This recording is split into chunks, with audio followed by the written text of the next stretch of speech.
സുഹൃത്തെ, നമ്മുടെ അടുത്ത പാഠം നാം നല്ല കാര്യങ്ങൾ ചെയ്യുകയും നല്ലവരുമായി ഇടപെടുകയും ചെയ്യുക, എന്നാൽ നന്മ കൈവരും.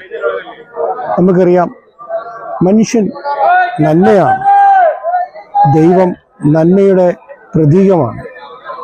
അതുകൊണ്ട് നമ്മിലേക്ക് നന്മ വരണമെങ്കിൽ നന്മ ചെയ്യുന്നവരുമായി ഒരു അഭേദ്യമായ ഒരു ബന്ധം നമുക്കുണ്ടാകണം.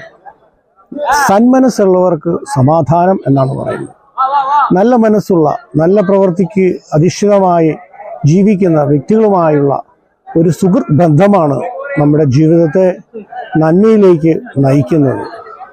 അതുകൊണ്ട് നല്ല കാര്യങ്ങൾ ചെയ്ത് നല്ലവരുമായി ഇടപെട്ട് നമ്മുടെ ജീവിതം മുഴുവൻ നന്മയായി തീരും. ആ നന്മ നമുക്ക് മറ്റുള്ളവരുടെ ഒരു അനുഗ്രഹമാക്കി, വരമാക്കി മാറ്റുവാൻ സാധിക്കും.